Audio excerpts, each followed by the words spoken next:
everyone, and welcome again to the Art of Black Dance and Music archival programs.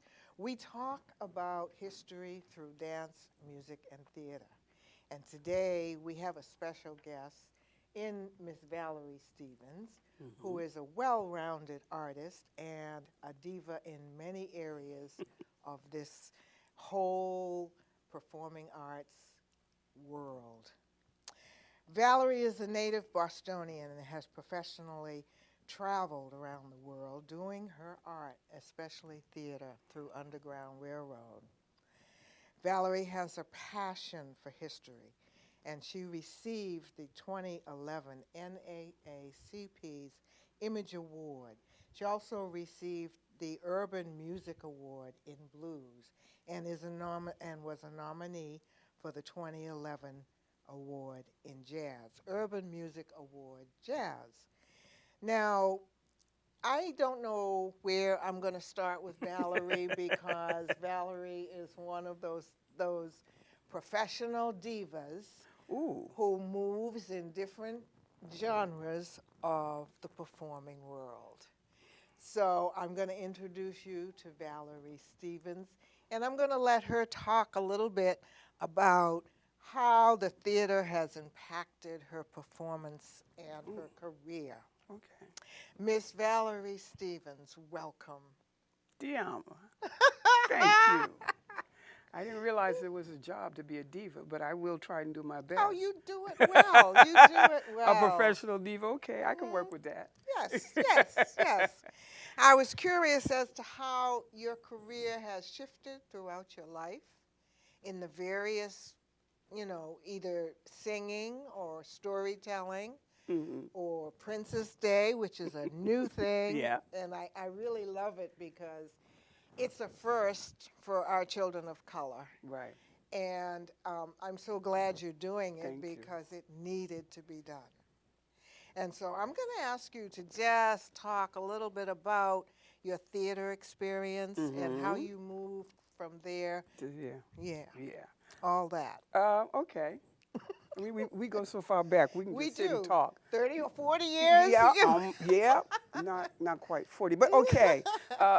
We're working on it. Well, as you know, I started acting my freshman year, first semester in college. It was never anywhere in my mind to become an actor, nowhere. And in fact, the people that I went to school with, high school, they're shocked that I'm a performer because I was the shyest person in the class. But I had a wonderful professor and Dr. Esther Terry, and I took this class. It was the beginning of the Black Studies at the University of Massachusetts in Amherst, and I took a class called Intro to Black Theater because my friends were taking it, my newfound friends in college. And Esther Terry was teaching it, and she came up to me one day and she said, "You're going to do this monologue." And she gave me the monologue and walked away from me. And I was afraid of her, all of her 4-foot 9-inch self. And I did it, and I was hooked. I joined the first Black Repertory Theater at UMass Amherst under her guidance, and I just stayed with it. It was my hobby. It was something I enjoyed, and just continued. And fast forward later, as I became an administrator, and I think I was working in Cambridge. I was a property manager for Cambridge Housing Authority, and Underground Railway Theater approached me to develop the character of Harriet Tubman for their touring piece. Harriet Tubman, The Sanctuary, what is it? Oh, I forgot. It was about Harriet Tubman and the Sanctuary Movement. And I did it and quit my job. It went on the road, and it's been like that since, Yeah, everybody said, "You're crazy. What are you doing?" Because you remember, everybody said, "You are out of your mind. You're fast-tracked in administration, and you're leaving it to go on the road." Yeah, and most people or parents even at that point in time would say, "Well, you need to get a real job. You need to have that corporate world in back of you, and let the theater or the dance or the music be secondary to what it is you really, Dude, you can't. you know. That's not a real job. That's not a And real I was job. older. I was in my 30s when I did that, which is sort of old to make that kind of leap. But I'd have to say, singly, that is the best decision I've made in my life. Excellent. Because it completely changed my life. Excellent. Yeah. Yeah. Going on the road, I learned a lot about myself because it's exhausting. I met, well, I called traveling with Underground Railway Theater to be leftist political dog and pony show. Because, you know, we did our own driving, we did our own setup. We would go from town or city, town to city, and stay in people's houses. Okay. You know, in fact, your former guest, Jorge, was with me. That's how Jorge Arce and I met, was touring. Was touring in that theater, huh? Yeah, in that theater company, and we did our own driving, you know. But I met some amazing people I'm sure. all over the country while I was with them. I performed in 35 states and over 200 cities. Valerie. Yeah, you remember that? Yeah. Yeah, I remember you getting out there with one bad ankle and so Yeah, forth bad and so on. knees. Yes, yes. Taking down sets and putting up sets. Packing, loading, getting on stage. I was the lead. Yeah. But I also had an opportunity to meet Harriet Tubman's descendants, both in Maryland and also in upstate New York. You know, it really did change my life.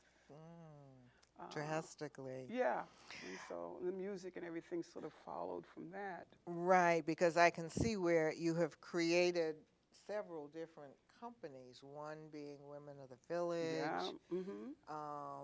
And I know you can carry it on from there and build on Women of the Village, whatever name you decided to make it. But one of the important things is the fact that you carry the history of Black theater. There are two high points that I like about what you do. One is the Mammy Diaries, and the other one is the soulful music of Lady Nina Simone.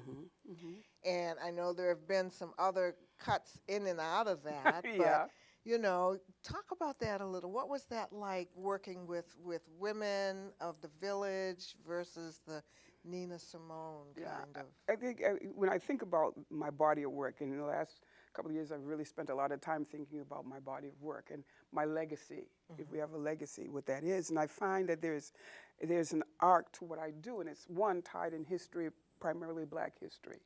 You know, I had wanted to major in history in college, but I didn't. But I found that it didn't matter because history would always drive me. And my basic philosophy is to try and leave this world better than it was when I got here. And so the work that I do sort of speaks to that. And to me, they're variations of the same thing. Music and storytelling is theater.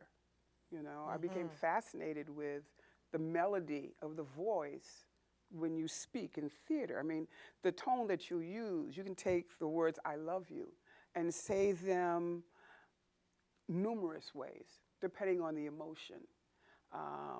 But then I really wanted to talk about the tones, and music was the way for me to go. My strength as an actor was my ability to relate directly to the audience. And so I decided to become a storyteller because I realized that there are folks who could not hire a company, but they could hire one person. So I decided to become a storyteller. So it's all sort of tied together, and there's a reason. Women of the Village, we talked about that. And how that came about. A woman that I knew, a highly educated woman, we were having lunch, and she was complaining that there was two women on the train on the Orange Line, and they were from Haiti. And they were speaking Haitian, and she got perturbed because she didn't understand what they were saying. And I was listening to this, and I'm waiting for a punchline. There's got to be a punchline. This woman, this educated woman couldn't be that shallow. And that's the way she felt. So I thought about it, and I decided that I wanted to put a show. I met Bongi Goba from South Africa, and then I met Marita Castillo from Cuba, and put a show together, the premise being we don't have to speak the same language in order to understand where each other's coming from.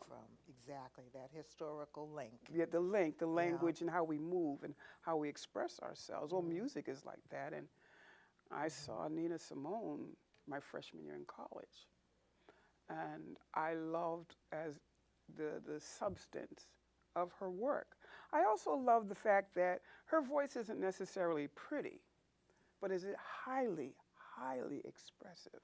You understand the emotion of her work and her singing. And so I gravitated to that, the content and the delivery of that. Exactly. Yeah, and it does have that special place in history as well, because the songs, the content of the music addressed those issues in history and made it that much more powerful, you know.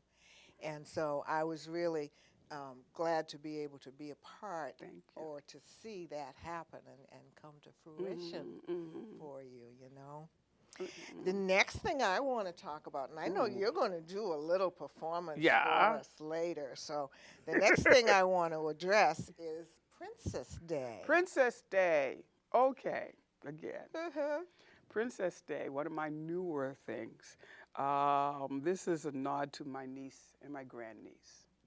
The way this came about, when she's 8.5 now, she was 4. And she was very much into Disney. And so she had her little Disney outfits. And I have pictures of them. She wore one through the airport. And this one day she wanted to wear her Disney outfit complete with the little heels. And I said, all right, you know, I'm from theater background. You want to wear a costume? Let's go. Head to toe. The whole thing. And as we were going around, and we were downtown Boston, and this woman came up to her, and this white woman came up to her, and she said, oh, you're Snow White. I bristled. No, this is Princess Day. And so it stayed in my mind from then on. And then I moved to where I presently live, and across the street is a wonderful park. And so last year I said, well, this would be nice. Let's play with the concept of Princess Day. It's a nice, safe park. It's clean. It's new. And so initially it was just going to be a party for her and her friends. And then it expanded to include the neighborhood, because I had to go and talk to the neighborhood people about having this. So I said, okay, 30. Well, 50 girls showed up and their families. And I said, oh, okay. This is now a family event. This is something to keep an eye on. Yeah, and people were so happy. And the little girls, when you call them princess, and the name of it is actually Princess Day, celebrating little girls of color. And I realized these little girls aren't used to people calling them princess. And they beamed, and they came dressed in their finery. I mean, you were there. Yeah, I was there. And they made their own crowns. I bring the material to make their crowns and all of that. And it was really a good day. I had the Phoenix Rising Trio, and those are 3 African-American teenagers who played classical music. They were the Boston Youth Orchestra. They came and played. They're coming back because we're doing it again. You're doing it next weekend. Next, Saturday, the 29th. Right? The 29th. I didn't have, last year I paid for it. I can't do that again. So somebody said, why don't you try GoFundMe? And I did. And I asked for $1,000, and I got almost $1,100. So people really like the concept, and you know, it's coming up. Yeah, it's coming up. Yeah, I'm going to make an effort to be there because it was such an enjoyable occasion, and just to see the enjoyment on the children's faces and how they really got involved in everything that was going on. Which brings me to you have a title that is not controversial, but very on point. I think so, it's too. called... What? Hustler of the Arts? Thank I am you. a hustler of the arts. I Yes. am. We all are. But I think that there's a notion that artists don't have to think about money. Artists don't have to eat. We just suffer. And, you know, from what I've read and learned about the importance of art and how I feel about it and what I've learned from others who've gone before me, my whole program of Mammy Diaries, the women and the performers who went before us so that I can do what I do. And it's just, people have to understand how important what we do is to the continuation of our culture.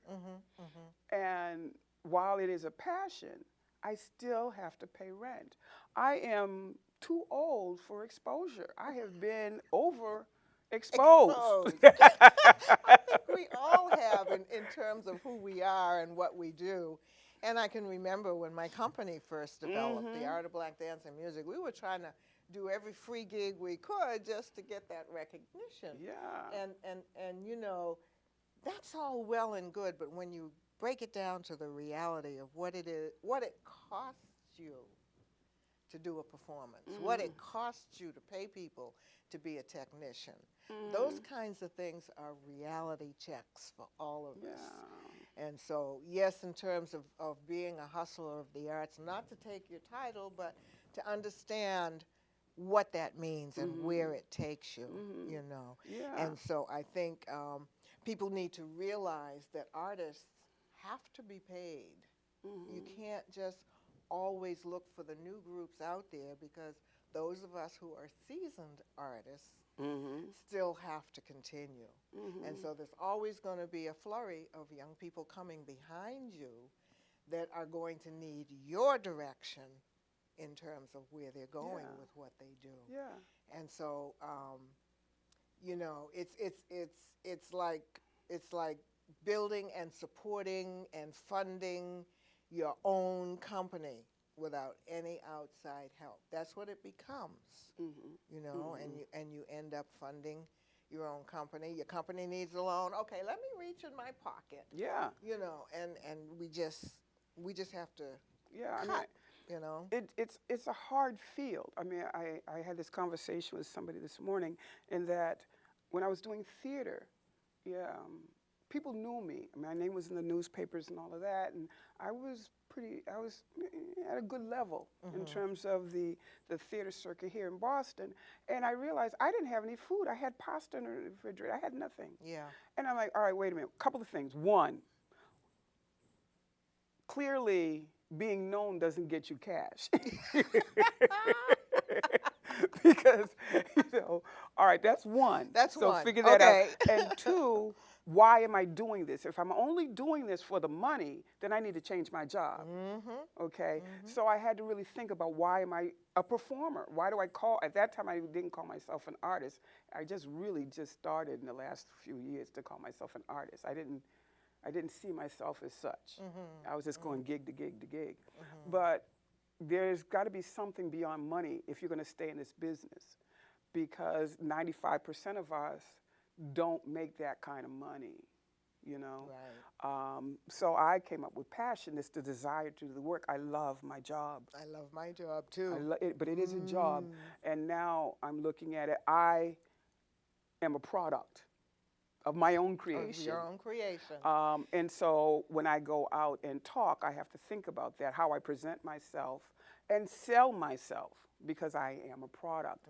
But I like what I've created. And I think that what I have is a message. As Nina Simone had said, she felt that it was every artist's duty to report their times in their work. Yeah. And so that's something that I do, I hope. Yeah, you do a very good job of it, you. And in fact, when I've brought you into several schools to both tell stories and do different kinds of workshops with us as we traveled around when we were up there. But one of the things I would like for you to do for me and for our audience, because this kind of information is not out there very often. And when it's out there, sometimes,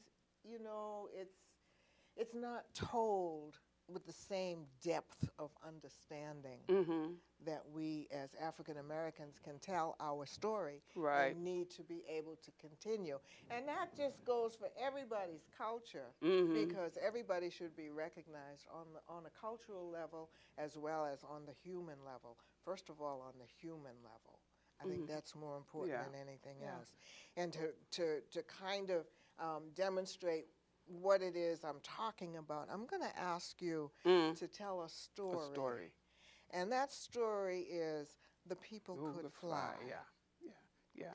And that holds a wealth of information in terms of the African American culture in earlier times. Yeah. I mean, you and I talked about it. You know, I don't know if folks know.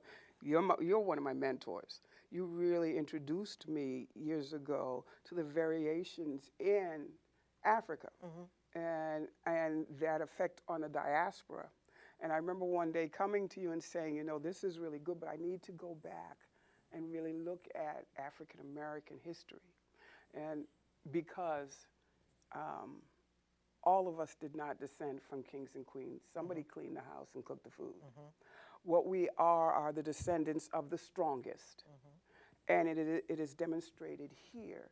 And so in teaching young people, if they look over to Africa for kings and queens, we neglect all of the folks who suffered for us to be here and the strength that they had. Right. So I made that back. And I remember talking to you about that. Yeah, I remember.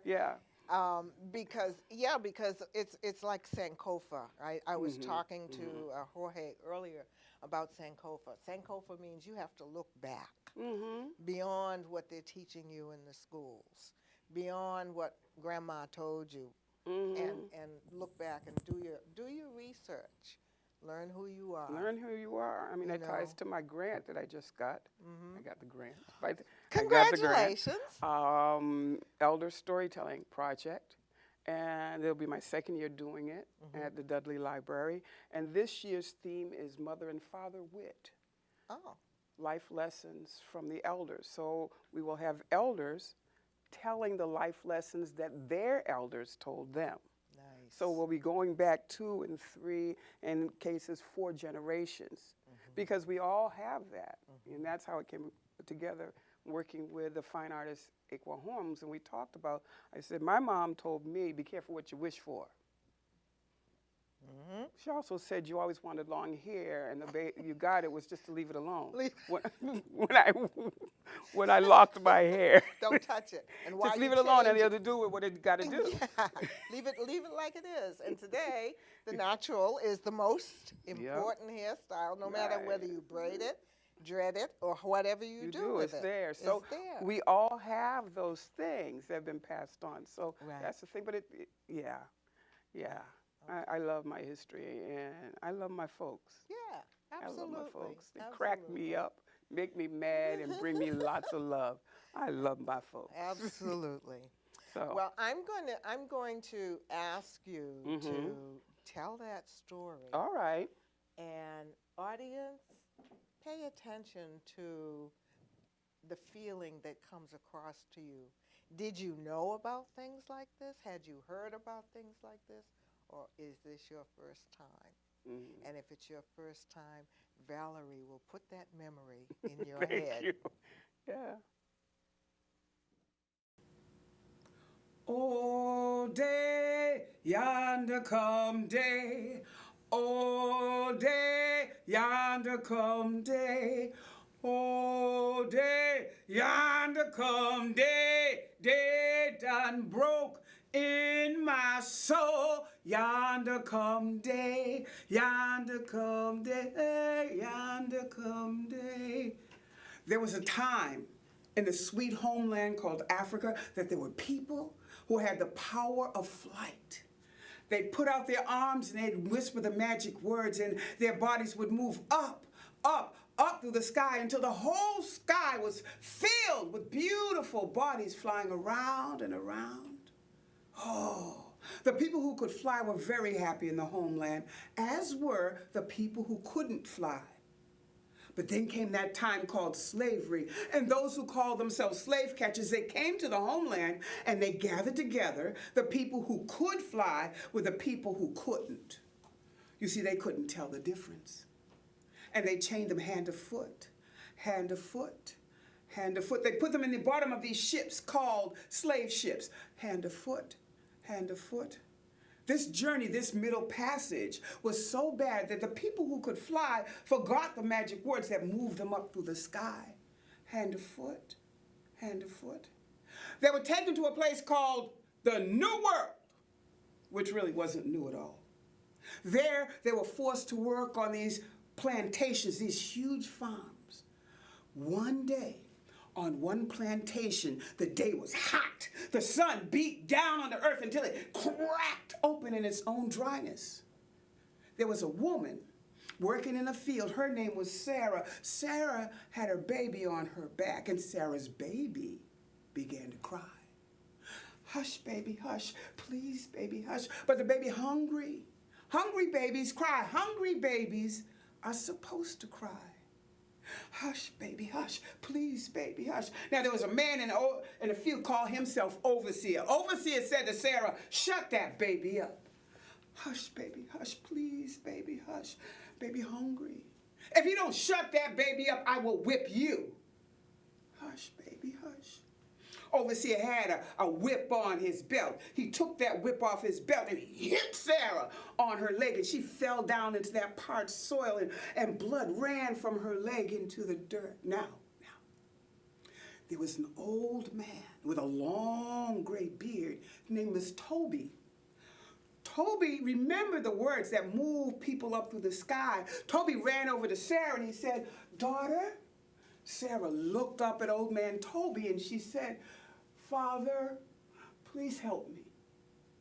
Old man Toby with a long gray beard, he bent down over and whispered the magic words, Yala, kumtampe, tampe, and a bunch of other words that sounded like whispers and sighs.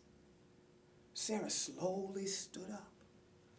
She put her arms out, and she put one foot out and stepped out on the air.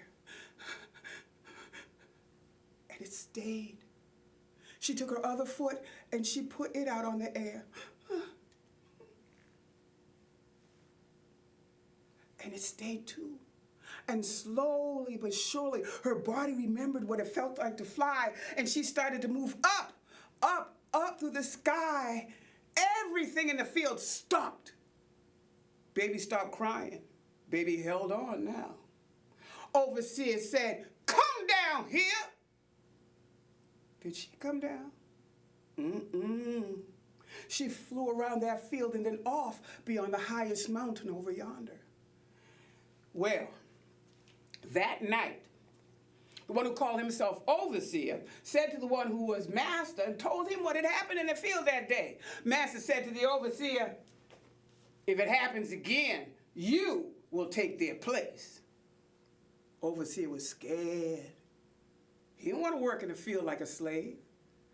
Nobody wants to work like a slave.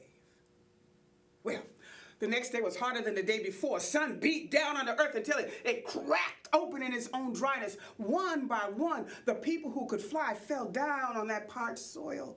And one by one, old man Toby with that long gray beard bent down and whispered the magic words, Yala, kum tampe, tampe, and a bunch of other words that sound like whispers and sighs. And one by one, the people who could fly remembered what it felt like to move up through the sky, and they moved up, up, up until the sky was once again filled with beautiful bodies flying around and around. Overseer grabbed old man Toby, tied him to a tree, said, you tell me those magic words. Old man Toby, with a long gray beard, he began to laugh. When he laughed, the ropes dropped down from his body, and he too started to move up, up through the air. And the people who couldn't fly, they ran after him and they said, please, take us with you. Old man Toby looked down on them, and he started to cry. His tears were like thousands of dewdrops on that dry, parched soil. And he said, I cannot take you with me. You must find your own way to that sweet land called freedom. And with that, he flew around the field one more time and then off beyond the highest mountain over yonder. Well, the people who couldn't fly, some of them found their way. Some of them took that magic path called the Underground Railroad. You ever heard of that? Well, when they got to the sweet land called freedom, they told their children about the people who could fly. And their children told their children about the people who could fly. And I am telling you, it is your responsibility to tell your children about the people who could fly in that sweet land called freedom. This is our story. Believe it or not.